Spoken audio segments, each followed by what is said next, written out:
Hello, hi Tahira, how are you doing? Hi, Vyasa. How are you? I'm good, I'm good. How has the MCO been treating you? Actually, I've been grateful and thankful for the MCO because I've Uh, been able to spend more time at home and okay. being able to sort out a lot of things, declutter a lot of things. I've been able to Marie Kondo a lot of things. Marie Kondo, yeah. This is the time a lot of people are doing the Yeah, same thing also. And I suppose your cat is able to exactly. spend a bit more time with you now, right? That's right. And the amazing thing is, I've also been able to make some desserts and some of the things that my mother used to make. And I'm quite surprised they all turned out well. I didn't burn down the kitchen or anything. Yeah, I've been following your desserts in the LinkedIn and all.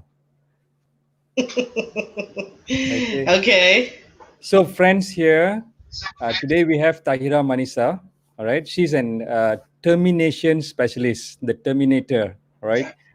Okay, so she's actually working. Let me just read out a little bit about her today.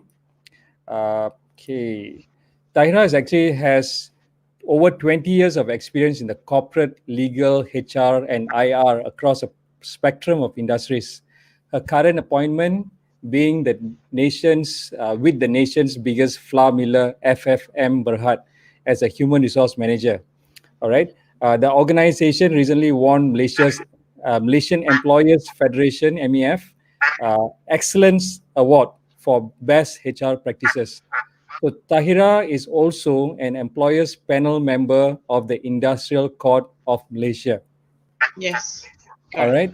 So I have been actually following Tahira on LinkedIn, where I follow some of her work and her research. She always gives a lot of detail, a lot of case studies, and a lot of people actually follow her for her IR work. Am I right, Tahira? Yeah, yeah, that's right. Okay. So she goes by the hashtag no snake oil. Yeah, that's right. That's true. That's true. Yeah. So what does it mean actually? No snake oil. You see, snake oil sellers, Yeah. it's actually a peribahasa, like it's a saying, Right. for con men. So Okay. in the human, there's actually a lot of people trying to scam unsuspecting employees, graduates, job scammers, Yes. scammers lah. Even Right. people who bought their PhDs or their masters from mills and all that, and then Right. they apply for a job and gain an unfair advantage. Well, as snake oil sellers. Right. So Right. for me, I am trying my best to be someone who's what do you call it, to make other people realize what are their rights and who are the scammers, who are not. Okay, so when, for example, graduates, when they apply for jobs, what are the correct channels that they should apply? Who are the right people to approach so that they won't, come across these scammers and get conned? Similarly, with employers as well, how to detect people who have all these fake degrees and all that. So basically, I am an employee and employer rights awareness advocate.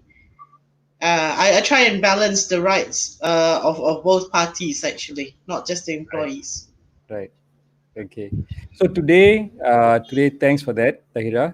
Today, friends, if you have questions, please drop the message early on in the comments so that, and a lot of people are already starting to ask a lot of questions on this area that we're going to talk about later today.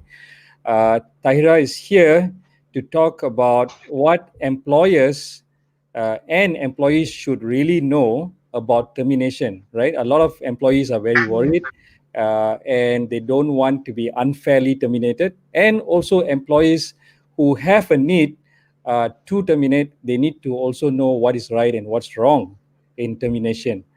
All right. So if you have questions, again, please drop it early on. We have already got a long string of questions. Also, please just drop a hello note and all so that we know that you are here. Tahira will know also you are here. Drop a heart, drop a like, uh, so that she knows. Okay, so let's go on to the main topic today. What should employers and employees, what should they know about termination, especially during this crisis? Over to you, Tahira. Thank you. Yes, sir. I have been approached by so many countless people, whether from the employees' side or the employer's side, regarding terminations, regarding pay cuts, regarding what action they can take, what is lawful and what is not lawful during this COVID season. Now, before that, I just want to add on something.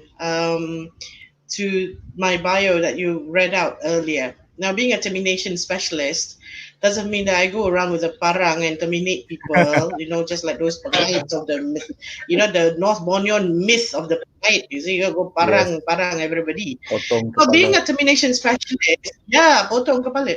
Now, being a termination specialist, I actually advise management or I advise whoever needs my advice lah on the ethical and legal ways of managing terminations and actually if possible retrenchments and dismissals and termination should be the last thing a business should do. There are Yes, so many things like this COVID season. There's so many things that we should put as priority and not just think about termination as the first priority. Okay, now talking about how to navigate during this season.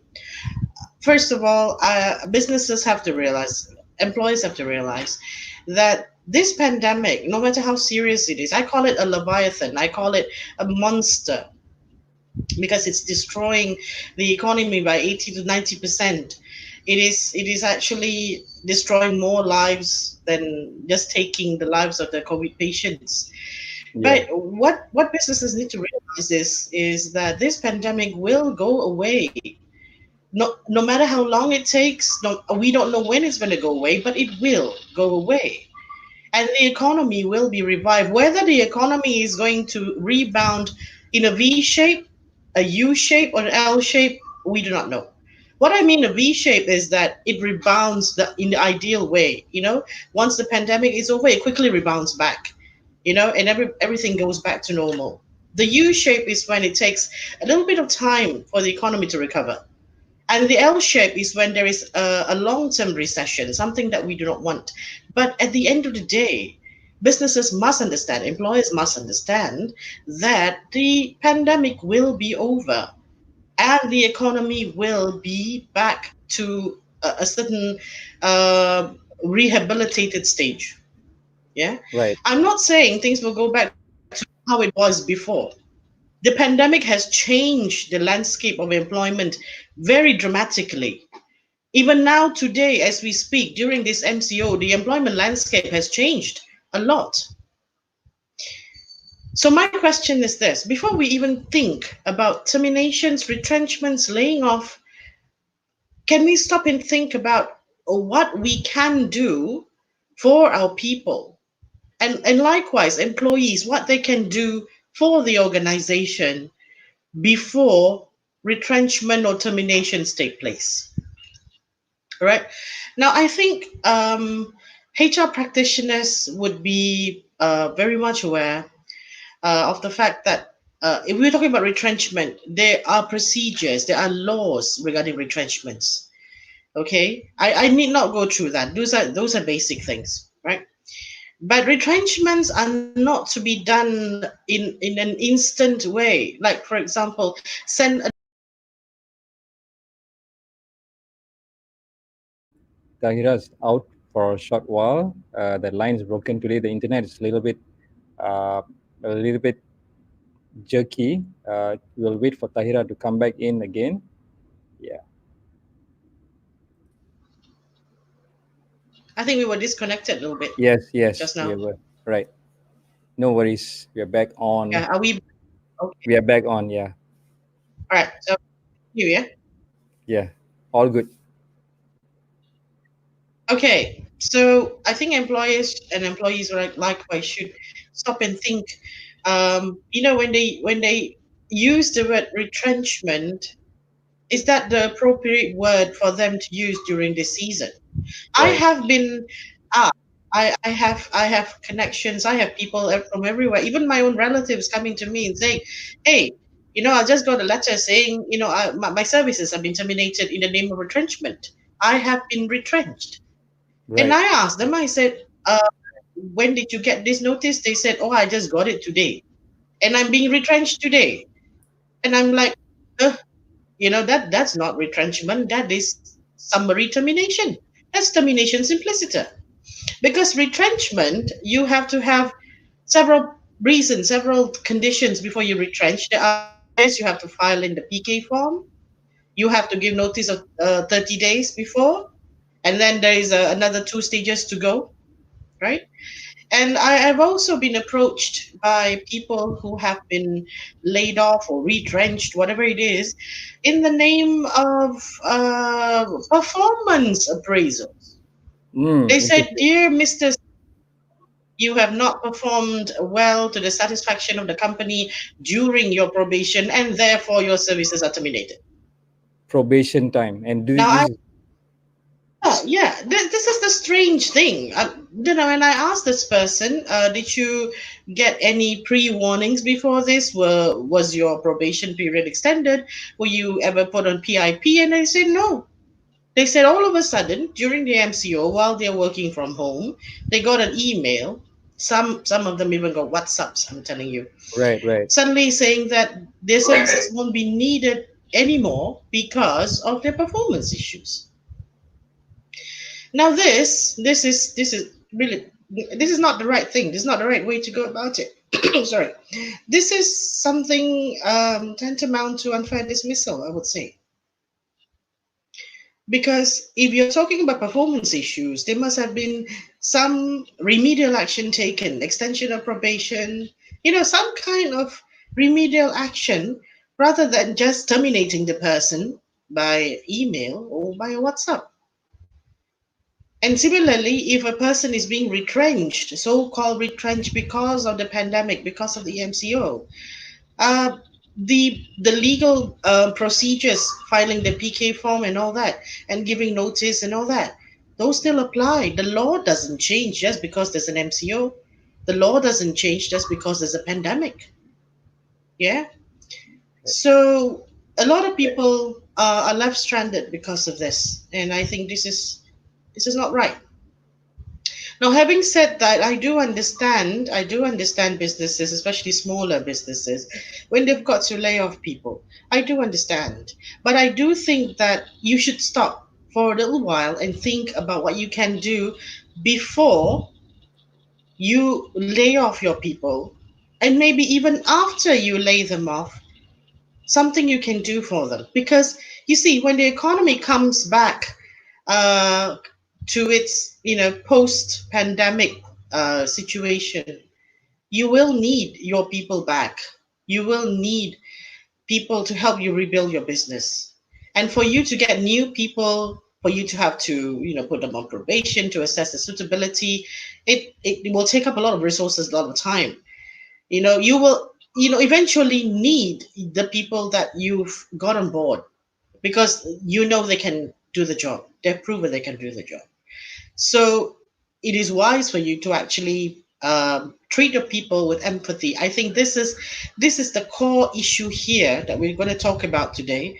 We're going to talk about terminations. We're going to talk about navigating human resources during this pandemic period with empathy.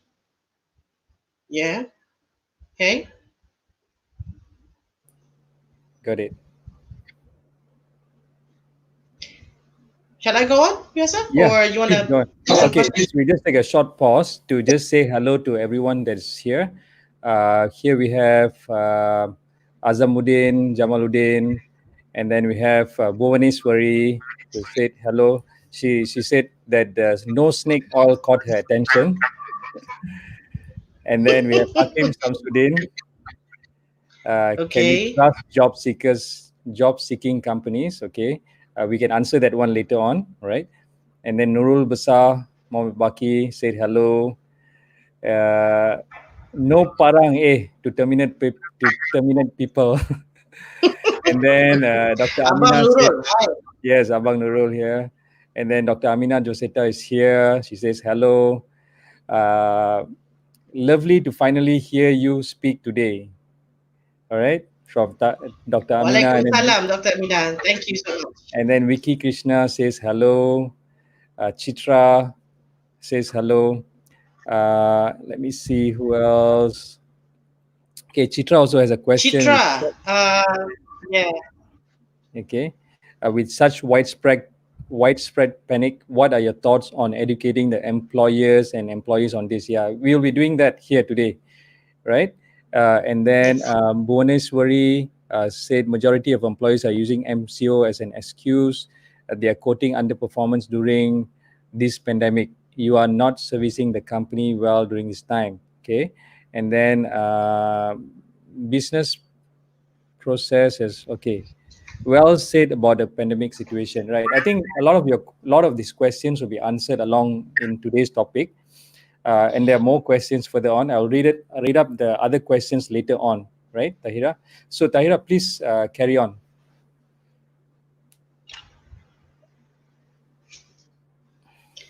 Yeah, okay. So maybe we can continue on with the Yeah. topic Yep.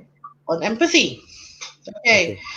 If you have been reading the Mercer studies, I'm sure the HR practitioners here would have subscribed to Mercer's study. They have just recently come out with a 2020 study on empathy, winning with empathy. And it's all about empathetic management, which I believe is chock full of tips and tricks that you all can apply during the MCO. Now, I Okay. know HR. Now, let me just address people who are in my field. Right. You are in the middle, and I know how stuck you are, and I know how dilemmatic you are. Because if you have, now I must say something about my employer. My employer is the most wonderful employer in the world, basically. They don't even know I'm here live, but I'm just telling you. They are, because we put people first, and that's always been the legacy from the first day we started business 54 years ago. Now they are my fellow HR practitioners who have employers who would not listen to them. And the thing is, their companies may not be so big. They may have just about 30 people, or some even less than 20. But the management has resorted to culling the headcount instead of supporting the employees during this very, very crucial period. Now, let me try and I understand as a HR practitioners that all you can do is to give your ideas. You can't make your employers change their mind, but maybe if you can give them the data, if you can give them justification from qualitative and quantitative studies that have been done, it may actually help you to to for your management to buy into your idea. Okay, first of all, I think before we even talk about pay cuts, before we talk about retrenchments and terminations, we need to take care of our people by having proper frameworks in place, proper standard operating procedures, proper policies in place. Do we have a policy for outbreaks? Not just about this pandemic, but any outbreak, any crisis. Do we have a crisis communication policy? Do we have policies on managing health risks for the staff? No, it is very important to put things down in a policy. You can have a simple policy. It does not need to be, in the class of public listed companies. You can have simple ones. For example, during this MCO period, or during this pandemic, some companies are still going to operate. Some companies will have people working from home. Some companies will have people working in rotations, what do you call it, segregations. Yeah, half at home and half in the office or in the factory. Okay, so what are your measures? What are the methodologies that you've adopted for you to show that you are an employer that cares about its people? One is complying with the law. So you have to comply with the law, right?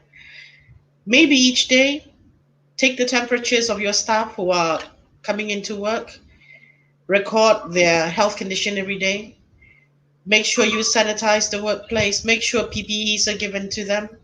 Make sure you share important information and updated prevailing regulations from the government to your people. Make sure your people are not in the dark as to what's happening. Make sure you open channels for your people to seek advice, whether it's from the HR department or the admin or whoever it is that takes care of the people. Make sure that number one, you comply with the law in terms of taking care of your people during this pandemic. Secondly, you show that you're a caring employer by having a proper system to take care of your people. So your people know where to go when they need advice, when they are, everybody's scared at this time. So when they're Yes. scared, where do they go? You don't want them to listen to fake news on the internet. You don't want them to listen to, there's a lot of snake oil, if I may say, on the internet regarding the pandemic at the moment. You Yes. do not want your people to listen to that and start spreading that. That is just as bad as them going out, and not maintaining social distance and spreading the virus. So the employers need to be responsible enough to take care of their people in those terms, and to make sure there's a proper system for you, um, to manage your risk, to manage your people's expectations, and to also show care and empathy towards your people. Protect your people. That's being fair. Before you talk about retrenching them, before you talk about cutting their salaries, cutting their pay, you need to talk about having taken care of them first. That's the first thing. Right. Now I know it's inevitable for a lot of smaller companies to lay off their people, but you can there's so many other ways to do this. Laying off is not the same as retrenchment. Retrenchment is letting people go, uh, is actually terminating their services by paying them a certain compensation. Even that also is depending on the terms and conditions of that person's contract. Now, laying off can actually be temporary. You can put your staff on a temporary layoff, or an unpaid leave for a certain time, for a few months. Yeah. Until the economy picks up, you're able to open your business again, and your business is able to pay you the salaries of your people. You get them back on board, and you can pay them the arrears of their salary slowly from there. You can have a simple agreement with them on this. Of course, the government has also supported through the Prihatin scheme. There's a lot of support from the government right now, and I would encourage you to take it up, even if you have part-time stuff. I know distribution companies, companies with part-time promoters, part-time bar crew or service crew. You can also apply for this ERP scheme, they call it, employee retention scheme. You can apply for this, and if you have a business which is suffering more than 50% losses, you can also apply for the wages subsidy scheme. And there's so many things that the government has actually put in place. So consider those. You see, when we look at the pandemic in terms of, um, if we look at it, we are we're businessmen. We look at it from the bottom line perspective, bottom up. We look at our profits and losses.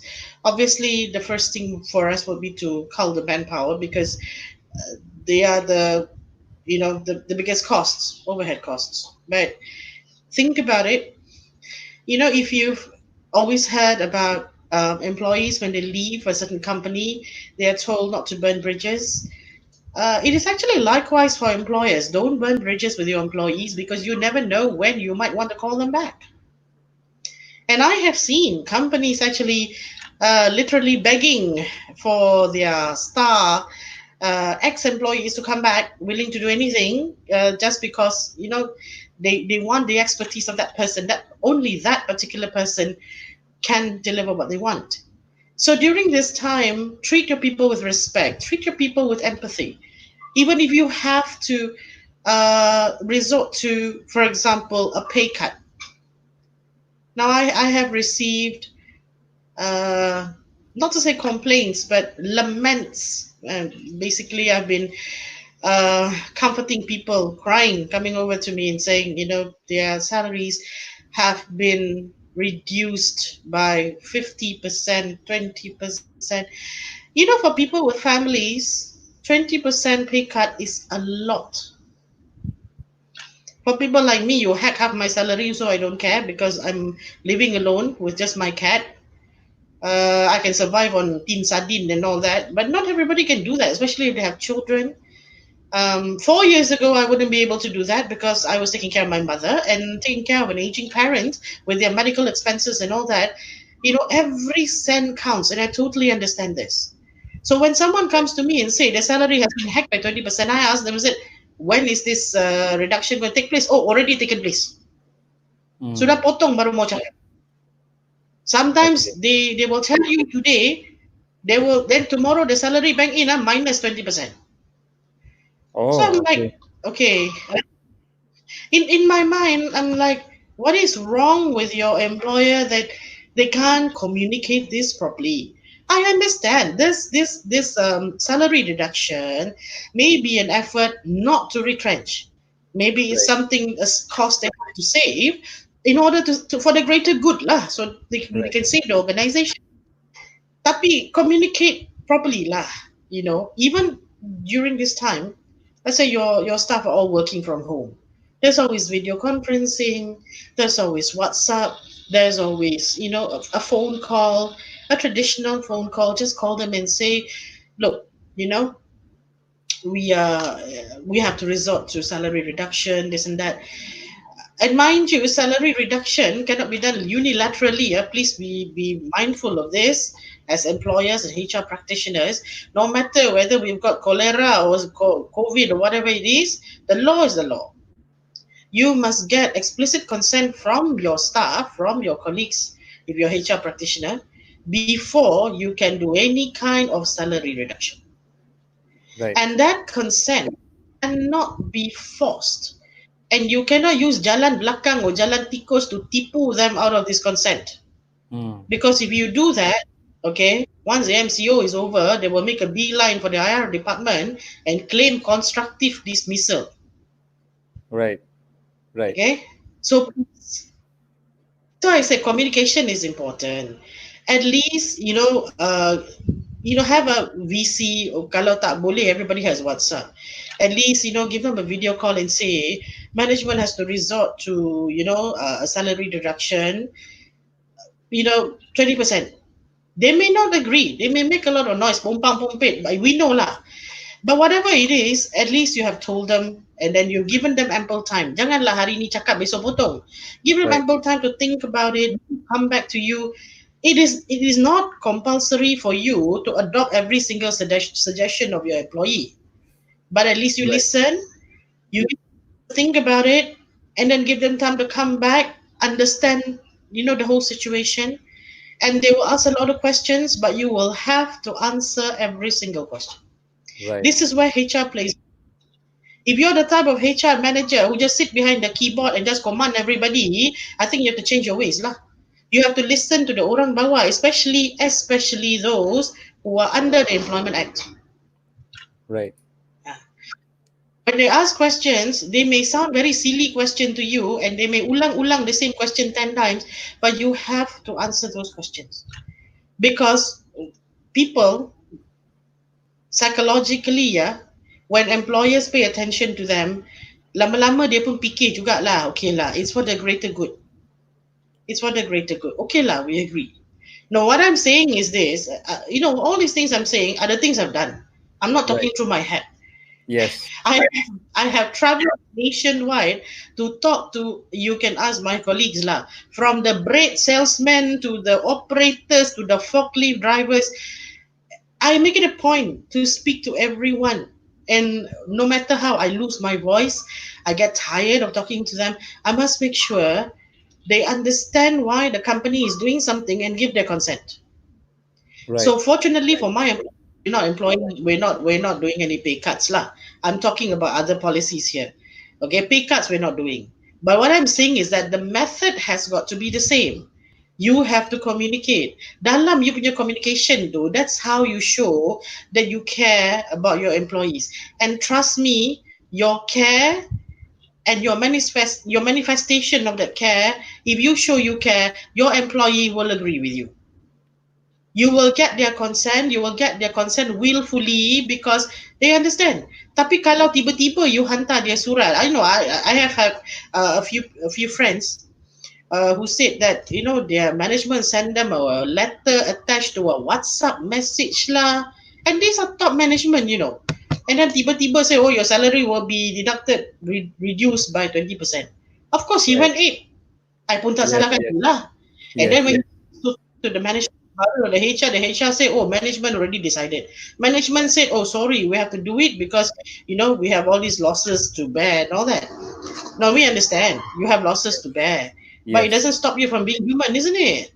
Exactly. Ah, Exactly. so exactly. Just people, orang pun ada. People say people can think about it. Even your lowest level, your blue collars, actually, they can see sense lah. Talk to them nicely. Persuade. Talk in their language also. If you have to use your Roja or your Santai language, go ahead and use. Talk to them nicely. They will actually you know agree because when they know when they see why the company is doing what they're doing, and they know the company is not cheating them of their rights. That's the most important thing. They will also know if the company is selling snake oil. So never ever cheat your employee. Right. Never. Hey, they tell me these people. So please know that our laws in Malaysia, Right. those governing unfair dismissal, constructive dismissal, whether Right. there's a pandemic or no, the law still stays as it is. All right. Could you just share a little bit about the law? What is the law regarding this? Retrenchment or pay cut? Okay, let's say both lah. Let's start with retrenchment first. Both lah. Okay, Yeah. okay. The law regarding this pay cut, this salary reduction. Okay, it's like this. Um, Generally, salary reduction is not allowed. Okay. Generally lah. Right. See, whether you see there are okay, biasa, there are two kinds of employees. Yes. We have employees who are under the act, Right. okay, and these are employees which are number one, salaries are 2,000 and below, or they fall into the first schedule. Right. First schedule meaning they are manual labor and all that lah. So these people, you have to strictly follow the act. Right. Yeah. Then secondly, you have people who are non-EA employees like you and I. Right. But these non-EA employees also, okay, there is no way you can embed into their contract of employment that salary reduction can be done unilaterally by the management. No, you cannot Okay. contract out the law in that manner. Right. So, for both categories of employees, consent must be obtained, Right. and Okay. such consent must be obtained in the consent must be willful lah. The consent must be voluntary, dengan rela hati. It cannot Right. be forced, it cannot be coerced, and you cannot cheat the person and lie and misrepresent to the person for Right. him or her to give consent. Right. You cannot, for example, write a letter to the person and say, dear Mr. So and so, your salary will be reduced by 20% for the month of March until the economy recovers. Right. Please sign below to indicate your consent. Apa dah? Please sign below is already forcing the person, isn't it? Mm. So the right way You should you be. the Sorry. right way you should communicate to the person, and you should give a chance for the person to ask questions. Even if they object, you cannot continue with the salary deduction. Right. But I am very sure if you explain to them nicely, or if you tell them, look, okay, your salary is going to be reduced by 20% from March until June, right? In July, when you come back to work, you're going to get your full salary. Company will pay back the arrears. So there'll be arrears, isn't it? 20% per month. Company will endeavor to pay back the arrears until by the end of the year, something like this. Right. I am very sure if that is explained to the person, laid out nicely in the letter, the person will Right. sign it. Right. The employee will give his consent. Right. And then if you reduce the salary by 20%, what are you going to put in place of it? You must put in place something else. The person is already suffering, Yeah. having to work at home, and then the children somehow, not being, uh, they're not able to go to school, distracting, all these things, buat orang sakit kepala. So what can the employer do? So the Right. employer jangan tambah minyak ke api, sudah orang tension kasih tambah tension kan. So Mm. what can the employer do for employees who have to work at home? Check into with them, see whether they're okay or not. Do something for them. Right. Support them morally, support them in whatever way while they are doing work for you at home. Okay, Right. itu for salary reduction. Right. Now for terminations and retrenchment, let me tell you, actually, for me lah, I know a lot of people are going to throw eggs at me for this, but I tell you, retrenchment companies, it is not necessary. You can Mm. actually lay off for a little while, but you do not need to retrench. But if you have to, and that's up to you lah. If you think you really have to retrench, now retrenchment, for employees who are under the Employment Act, you must strictly follow the termination um, benefits, the compensation, which is laid out in the what we call employment termination and layoff benefits regulations. I think 1980 for that silap. Right. Now in there, it's already stipulated the compensation amount. If you want to pay more, you can pay more, but you should never pay less. Okay. Now, however, in terms of non-EA employees, this one is different. For Mm. non-EA employees, if you do not have the compensation as part of terms and conditions of employment, whether in the handbook or in the offer letter, then that person is not entitled for any compensation for retrenchment. Right. However, the management can always work out an MSS package or a VSS package, subject to mutual agreement between the two, lah, the employee and the employer. Yeah. So Okay. this is why I say everything boils down to communication. Everything boils down to how the employers look at employees. Right. That's why you see when you talk about human resources, it's actually a anomaly. Like you can't call it human resources. You should call it people power. Okay. Your people, because they are the ones who power up your business. If you think of them as resources, you treat them like machinery lah. Tak mau pakai Mm. pergi simpan, tak mau pakai buang. Correct Right. or not? Right. Right. Right. Ah. Okay. Got it. So we have a So few are we more gonna? questions. Yeah. We do you have more to say on this, Tahira? Yeah, I think we can. No, I'm seeing the screen. There's so many questions on Yes. the Yes. Yes. on the Yes. topic. There are a lot Yeah, of we can questions. take some of the questions. Mm. Okay. Great. Uh, all right. So what are the guidelines for paying compensation? The guidelines for paying compensation, like I mentioned, for those who are under the Employment Act, you have to Right. follow the employment termination and layoff benefits regulations. Okay. Okay. Um, if it's 2 years, less 2 years, less than 2 years, it's 10 days for every year of service. 2 to 5 years, 15 days, and I Okay. think more than 5 years is 50 days. Yeah, Got it. but you can pay Okay. more. I would encourage them to pay more. Okay. So for those non-EA employees, the compensation will be And subject to contract. another question on YouTube. Some questions again. Okay, Sure. from Punita Naidu. Another employment problem is some employers think work from home during MCO means the employer owns 24/7 of the employee's time. Okay, so that I've been hearing a little bit of that, and then Roslan Yaakob says communication is the key at this point. I advise similarly for companies to think far ahead. Some companies pay increment and bonus now, but next 3 months will request for pay cut. If needed, no such payment to be made and saved for more desperate time in the nearest future. And then Vicky Krishna said, I'm blessed to have owners. Just hold on a second. For me Yes, personally, from okay. Singapore. Right. Wait, I lost that. Just give me a minute. You see, this Owners, is exactly what I said just now, right?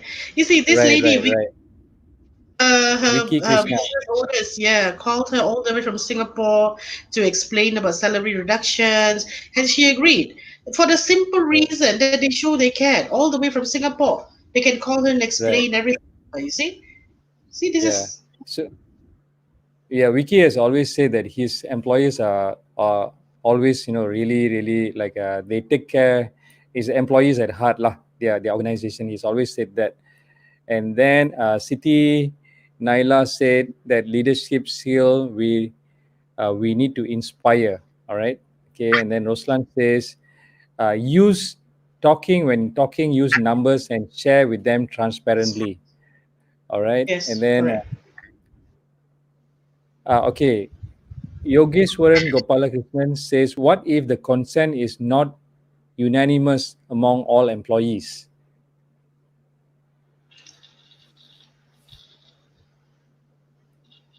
Okay, this is a very good point. Can I take this up, Mr. Yogis Sure. Warren? Thank you very much for this question. Now, I'm presuming he's talking about non-EA employees because kalau EA this issue won't arise. Kalau Right, non-EA employees and you do not have a unanimous agreement. Okay, first things first lah. There's no such thing as a unanimous consent because your contract of employment is unique to you. It's right, individual between you and your paymaster and your employer. right. So you have the right to say no if you feel that the pay cut is unfair to you, if you feel that you do not agree to this pay cut, you can say no. And if you Right. say no and the management still insists on deducting your pay without your consent, and then thereafter they make an excuse saying, oh, last time you don't want your pay to be reduced, now we have to resort to retrenchment, you're the first one to go. Mm, Okay. So for people like this, please, I would suggest that you call the IR department hotline, right? And you tell the IR department this has been happening, make a report to them, ask them for advice what you should do. Because for me, I think that's a clear cut case of constructive dismissal. It is right, not that we do not support the employer in these times. right. Okay, it is not okay. I have a real life case here Mm, of someone who is working in a financial capacity. This person is a chartered accountant, and for him, when he's done all his accounting magic work lah, which I don't quite understand.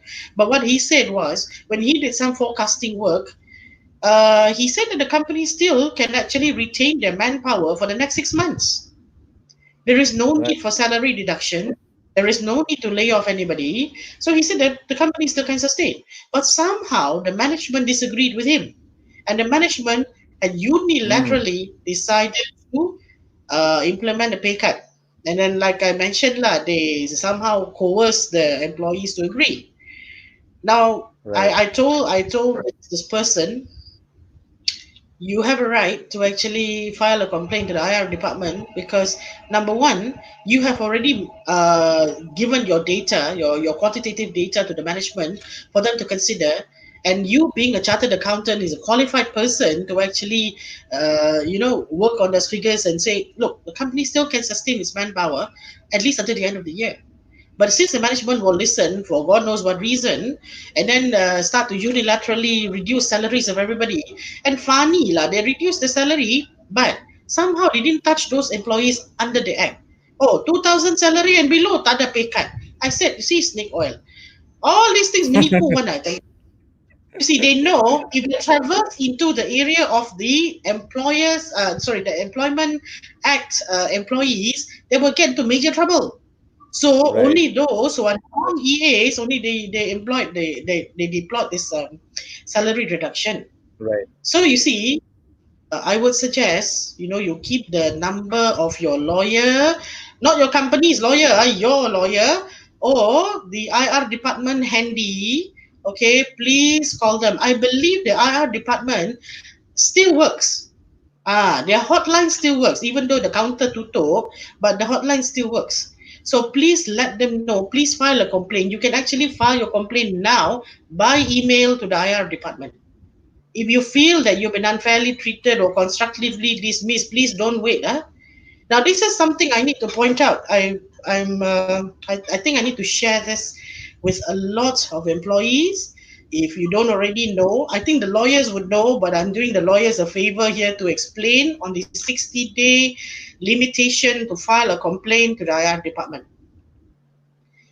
Now, I know there have been some information going around to say that the MCO will actually form a sort of moratorium period between your case and the date that you file a complaint to the IR department. Okay, so let's say you want to file a complaint on the 1st of April, but the MCO is extended to 28th of April. So you Right. have like 28 days moratorium kononnya lah before your 60 days start running. Now I'm telling you, that is not true. You can check with your lawyers, you can check with any online lawyers you find on LinkedIn. That is not true. Because the 60 days uh, from the date, okay, let's say you've been constructively dismissed or unfairly dismissed, the 60 days will start running from the day you leave your employment. Whether Okay. there is a MCO, whether there's anything, it is not a supervening event to stretch that period of 60 days. That 60 days is strictly 60 days. So let's say you have a grievance that you want to file, a complaint you want to file to the IR department, file it now by email. You can check their website. There's a hotline number. There's several hotline numbers. There's an email there. File it now.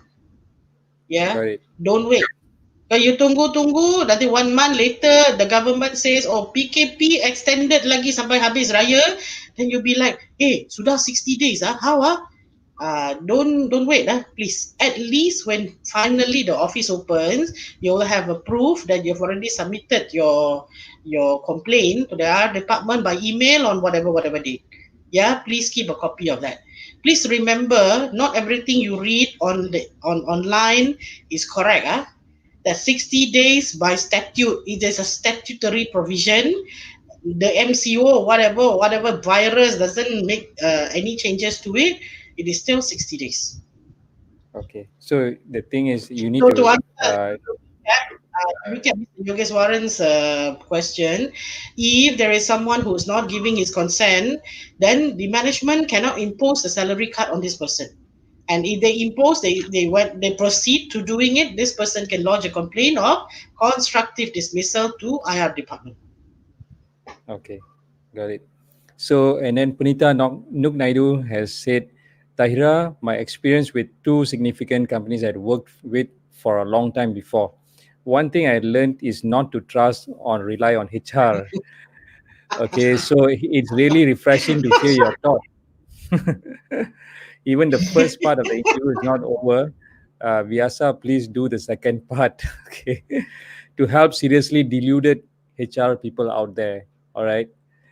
Okay, so I think Why? I'm curious now. Why, Nita? Why is it that you don't trust HR people? It's still snake oil to you, is it? okay, we got to hear Ay, kesian, experience kesian later. orang HR. And then from YouTube, Sharipul Ramli has said principle governing retrenchment by LIFO rule. What last in, first out, right? What are the sound reasons that IR court may allow retrenchment without the LIFO or last in, first out principle? Any IR court award retrenchment without the LIFO principle?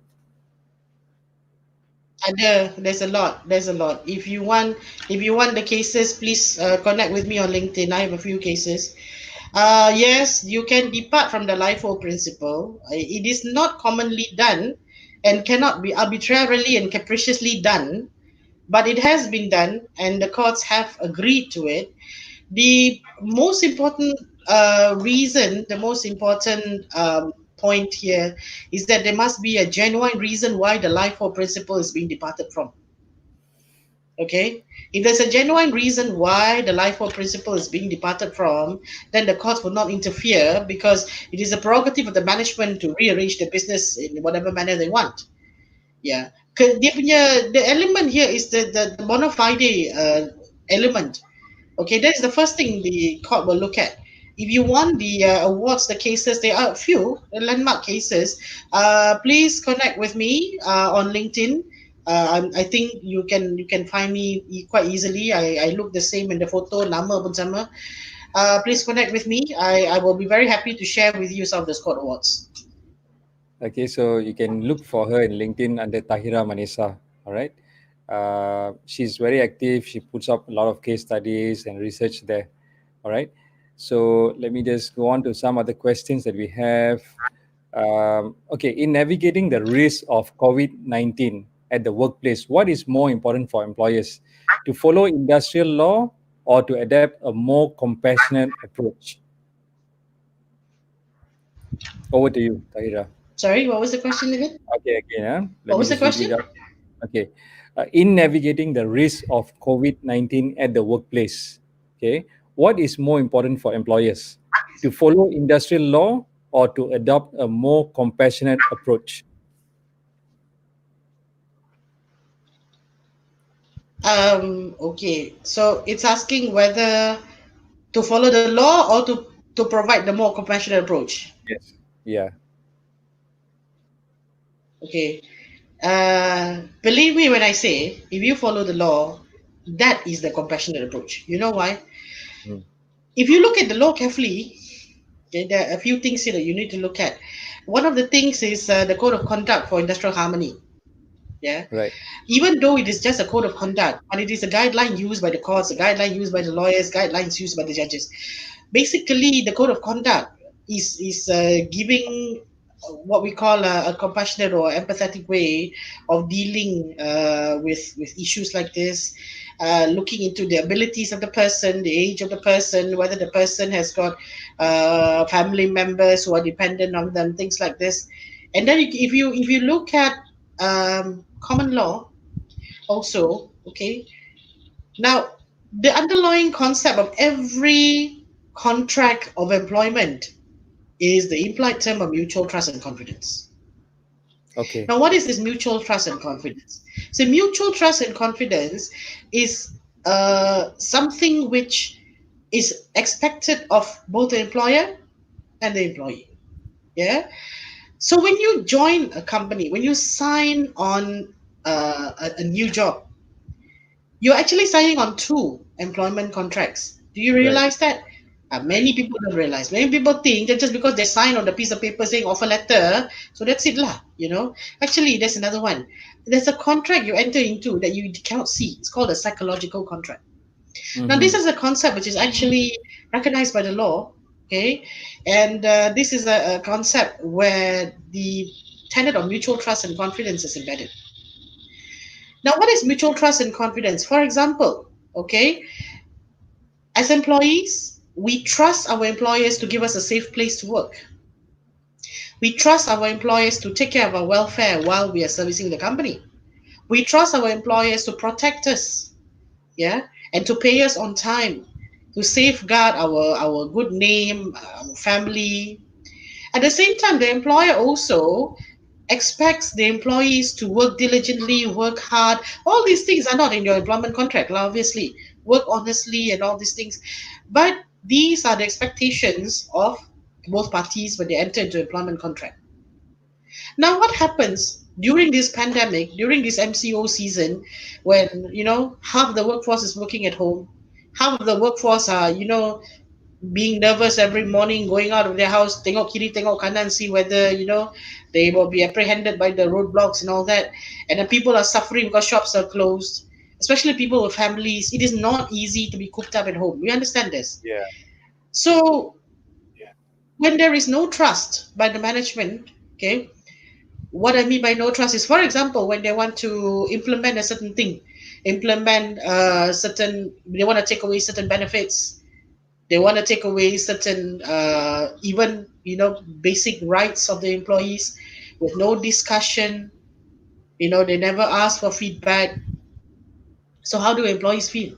Employees feel that the employers have breached their contract, have breached that obligation of mutual trust.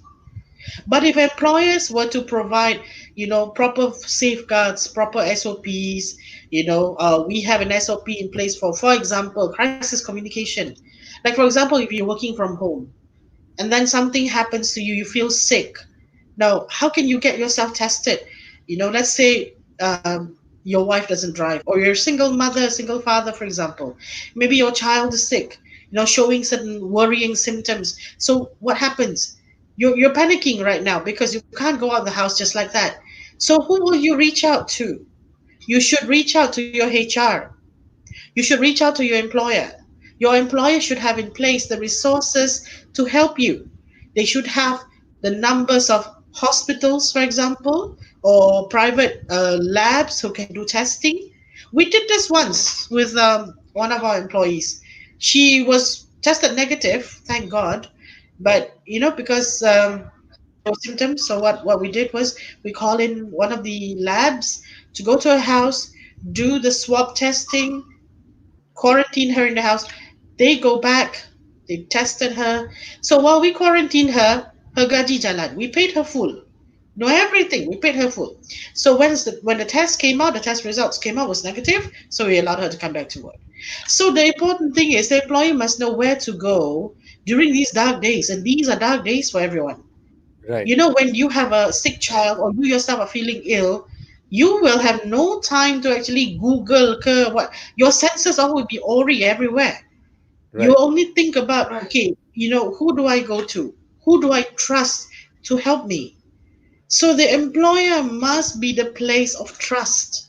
The employer must be the resource provider. The HR must be the perantara, the instrument of these resources.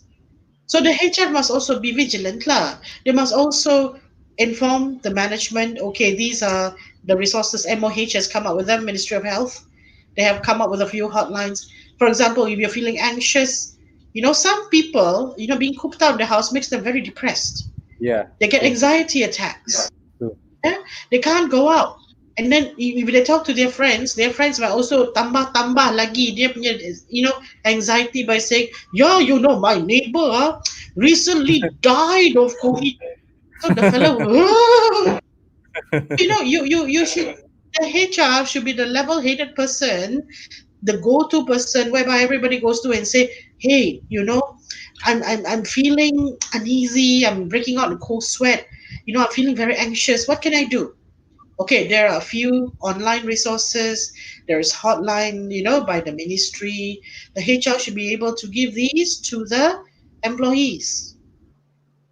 So this is Right. the way we protect people.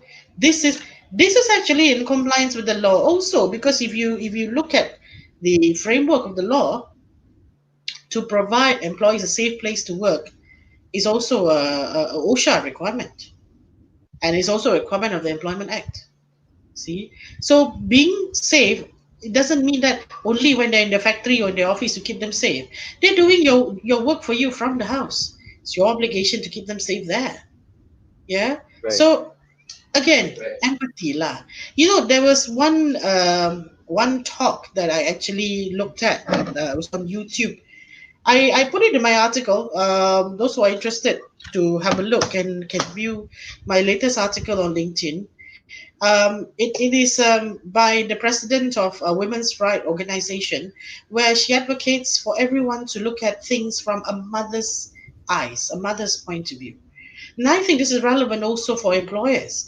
They should look at their people just like they look at their own children.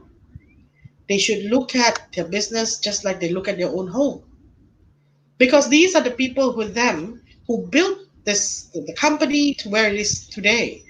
So, the fact that now a crisis has hit, why is it your people or your family, your extended family, the first to go? We understand the economics of it, we understand money matters, but at the same time, whatever is it that you decide to do, there must be an element of humanity in what you decide to do. And in complying with the law, actually, there's no dichotomy between the law and ethics and empathy. Okay, the law in itself contains all that. Although our law in Malaysia is a bit slow, we're still doing the 1967 IRA and the 1955 EA, but still, if you look at it very, very carefully, read between the lines, also study the common law, okay, there is a lot of elements of compliance. The courts have, the court, the industrial court is a court of equity and good conscience. It is not actually a court of law. It is a creature of equity and good conscience. So equity and good conscience itself will tell you the court is more leaning towards compassion and humanity rather than technical stringency of the law. Mm-hmm. Okay. Yeah. So, what about SMEs, startups, or smaller companies which have no choice but to reduce surplus manpower or deploy measures like salary reduction or unpaid leave? Another question. Okay. If there is no choice, I'm very sure startups will be one of the worst impacted by the pandemic. If you really have no choice, like what I said, if you want to terminate, you terminate in a humane way lah. You make sure that even after you let them go, if you absolutely have to let them go, then let them go with compassion, and after that, do something that shows you as an owner still cares about your people. Keep in touch with them, share information with them, share resources with them. Keep on doing it as if they are still your people, as if they're still your team. They will understand if you communicate with them and say, look, I have no more money to pay your salary, I have to let you go, but I will still keep in touch with you. If there is any other opportunity for you to gain employment after this, find them alternative employment, find them some new jobs that they can take up, even part-time jobs, even freelance jobs that they can do to sustain themselves during this period. The important thing is be a responsible employer. Money is not everything. And money, yeah, it's everything, during the good times, yeah. You want to expand your business, you need money. You want to recruit, you need money. But during this time, what is more important? More important is that everybody bonds together. Everybody helps each other. That is the more important thing. Right. Got it. Okay. Another one. Um, what is the HR's role in all of this? I think I've been talking about the HR's role for the past 1 hour. HR's Okay. role basically to be the intermediary between the management and the staff. The Right. HR also must understand you are also staff. Right. You are also an employee. It's just that you Yes. have the privilege of holding the HR title. You are also an employee. And the reason why maybe lah you're the last one to be sacked, or you're the last one to have your salary reduced, is because of your role in the company. Now, you must remember, once this pandemic is over, one of the inevitable evolution of work is going to be AI. Now, this AI may come next year, may come another 10 years, not 10 years, maybe another 2 years. See, once this AI comes into place, we may not even need human HR people. So now, whoever is holding the title of HR, I'm talking, even reminding myself lah, Right. don't be too cocky about it. Don't please climb down from the high horse. Now Right. your duty basically as a HR is actually to be the instrument of what we call this. If let's say your employer has to communicate certain things, be that instrument of compassionate communication to the people. Try and understand, try and communicate in the language that people understand. Try and understand, be like one of them. If you have to communicate to, let's say, a group of blue collar workers, try and speak in their language. I mean, their way of thinking. Draw analogies from things that they're familiar with. If Right. you talk like you come from the sky, I don't know what to say lah. This is really really not the time. So HR has to play the role of, I would say, the caregiver also, the person that conveys the right message of the management to the staff. and HR also uh, have to be very apa orang kata up to date lah. Right. Because at the same time, you also have to advise the management because the laws changes every day. New policies will come out every day. New and updated government schemes and all will come out every day. So you have to be, you have to have things on the tips of your fingers and have to be ready to advise your management as well. Right. Yeah. Okay. So one more question, but this is from an SME owner. He says that he's a small he has a small company, 25 people, and he has no choice at all. He has checked all the available methods because he said he loves his people, but he has to lay off some people. So what is the right way to do it? He's talking about laying off or retrenching, two different things. If he's talking about Uh, laying off, it could be temporary. okay. Is it temporary or is it permanent? I think he meant retrenchment. Retrenchment, like I mentioned, lah, he has to follow the policies. Sorry, you have to follow the law. Okay. He has to file the PK form. You see, a retrenchment is a matter of statute. Yes. You cannot arbitrarily and say, I hereby retrench you. I Mm-hmm. hereby terminate your services. That is termination simpliciter. In Singapore, it works. In Malaysia, it doesn't. Right. So we're talking about retrenchment. Otherwise, you see that retrenchment will be seen as an unfair dismissal or a termination simpliciter in the guise of retrenchment. So please follow the law, fill up the PK form, and in the PK form by email to the Labour Office. Check with the Labour Office whether they can receive the hard copy by courier or whatever it is lah. And then do the calculations for the retrenchment for those non-EA employees, if you have employees who's not covered by the EA, try your very best to pay them something, pay them some kind of compensation. And then it is also a matter of your obligation under the retrenchment process for you to help the employees look for alternative employment, at least put up, like a status on your LinkedIn or your Facebook and say, I'm letting go of my team. Anyone who needs part-timers, freelancers, please, let me know. I can ask them to send their resumes to you. So many ways you can help. The Right. SIP owner can also approach headhunters because there are people who are recruiting at the moment, and one of them is my employer. We are Right. recruiting at the moment. I mean, we recruit hell or high water, rain, shine, or whatever it is, we still recruit. We are this type of employers. So there are people. I know Malayan Farm is also recruiting. I know they are our rivals, but okay lah. I just help them to promote a little bit. They are recruiting. There are many companies who are recruiting, and I believe there are also some other businesses that are recruiting. So please approach them. Try and get your people some alternative employment. And I think that's the best you can do. Pay the compensation, equal the law. That's it. All right. Okay. Another question is, uh, would you advise employees to lodge a complaint about unfair or constructive dismissal against the employers after the MCO for the employer's failure to comply with prevailing labor and industrial law during this period?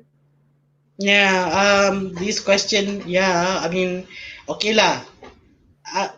For me, I would advise the employees to uh, tengok their situation. You look at the circumstances you're in. You weigh in a few factors. Number one, are you a long service employee? Number two, if you do make a report to IR, what is it that you want to gain? You want to gain reinstatement. Uh, if let's say it's unpaid salaries or whatever, you can make a report to JTK. That's fine. But uh, I also have had a few people who have just started working like a week before they were terminated, and they say, "Can we make a complaint?" I said, "Of course you can make a complaint. Anybody can make a complaint, right? It is within your human rights to make a complaint. But is it worth it or not in the long term for you to make a complaint? Because let's say if you make a complaint of constructive or unfair dismissal, if you're looking for reinstatement, right? Let's say you are reinstated. Do you really want to work with a company like that? Or do you want to go through months and months of going up and down the IR office? You know, going to the industrial court is not like, hello, Mr. Judge, I want to file complaint. I want to you to go and summon my employer. It's not like that. You pergi IR department first, and then you will have to go through a series of mediations and case management, a few rounds lah, and then the case will go to the minister, because now, even though there's amendments to the Industrial Relations Act, hasn't been gazetted. So probably the whole scheme will just follow. Go to the Mantri, the Mantri will look at it. Mantri has a whole stack of things to look at. And by the time the Mantri look at it, the Mantri says, okay lah, this one no merit. If there's no merit, the case won't go to the court. If there is merit, then the case will go to the court. So by the time the case goes to the court, a simple case like yours, nitty-gritty also, will take a year. And then you naik turun mahkamah also, well, of course, there's no lawyer cost and all that. You can represent yourself. You see, but the energy and the time spent, is it wise? Yeah, If you think it's wise, go ahead. right. Another thing, of course, you'll be burning your bridges lah. If you think it is wise, go ahead. If you're a long-serving employer, let's say you've served the employer for 5 years, and the employer treats you like that, letting you go without adequate compensation or not following the law, it's worth it. Go ahead and sue them upside down. Yeah, Mm, but of course, make sure that you can either get a good lawyer, or you need to know how to defend yourself lah. But if you've only worked for 2 days or 2 weeks, ayo, cut your losses and just walk away, man. yeah, Just go get yourself another job lah. look for a better Seriously, look employer. Yeah, for better employment. Use your energy and your network on LinkedIn to go and get yourself a new job, please. Walk away and forget about these kind of employees. My advice. yes. Okay. So, all right. So, very good sharing, Tahira. Thank you so much for all this Yeah. info. Do you have anything? We are already coming up to the end of the show. If Okay. anyone wants to ask anything, you can drop in your last questions. Let me just check again. Any other last questions? And Tahira, if you want to, share something before we leave the show, feel free to leave. If you have any good advice or anything like that before we finish the show, you can actually, share it now. Okay, basically, I I would advise both employer and employee to think very, very wisely before you initiate any legal actions or anything. I mean, we don't even have to come to that point during this pandemic. I think during this MCO, during this time that we have in our hands, we should all, whether we are employers or employees, take a step back, reassess ourselves, take stock of what we've done, plan what we're going to do ahead, um, and think about how, you know think about long-term plans. I mentioned earlier, when the economy recovers, we do not know whether the economy is going to recover in a V shape or a U shape or an L shape. The economy will recover, but how it will recover, we do not know. So I think it is wise for everyone to use this time to for employers. You can think about protecting your employees, maybe letting them have access to free courses, online, letting them, subsidizing the internet so that they can learn something to upskill themselves. For employees, if you have the advantage, you have the time, do that as well. Because after the pandemic is over, after the MCO is lifted, I can tell you the world is not going to be the same. Mhm. All of us have to be prepared for something that we have never expected, and we can never even foresee. We don't know what's going to happen. So, to make sure that we are all in it, we are prepared for this. As the old saying says, the safety in numbers, make sure we're all in it together. There's no sense in animosity between employer and employee. Basically, let's all work together and let's overcome this all together. Yeah, That's it. wisely Advice. said. Wisely said there. I think both employees have to also look out for the employers, and employers have to look out for the employees like this during this time, right? This tough time. And then I think, as a summary of what you said, communication is going to be super important. If it's bad news or good news, or difficult news, I think it has to be communicated in a compassionate way, right? That's what I get from this whole conversation. Um, Yes, yeah, so employers have to take time to say it in a nice way, even though it's very difficult. They have to say it out and get the consent by the betul. employee, and the employee also has to try to understand what the employee is facing lah, in the best way. Both have to do it in good. They have to just look out for each other lah, in a way, right? Definitely. Okay, so Tahira, thank you so much. We have coming to the end right now. Thank you for your sharing. I think there are a lot of technical aspects you have shared here, and Thank you, Biasa. for those who want to reach out to Tahira, okay, just a few other those who have said here, Ellen, Sharipol, Bella. Bella said admire you. Okay, said Nate. All right, and then let me just see who else is here. Tarani Hey, has said, hi. Said Nasir is here. Tarani is my staff. She's my yeah, she said, mentee. Said Nasir is also my. Hello. okay. So if you want to say any, to your highs or anybody, let me just say, Ellen Jacob. Okay, these are some of them who have just dropped in to say hi from YouTube, Facebook, LinkedIn. Okay, so it's a good show. You've been very popular, and I think a lot of people have been sharing this, this, the links out because they want to really know about this. Both employees and employers have been tuned in for this show. Thank you very much, Tahira. And for those who want Thank to you. link up to Tahira, please, you can find her on LinkedIn, Facebook. She's on. You can also Facebook is look. very private, only for my high school Okay. friends. But you And can look me up on Instagram. My username is Akusifu. Aku Sifu. All right, in Instagram, huh? All right. Akusifu. And then of course in Yes. LinkedIn, you can always look for her. She's always there.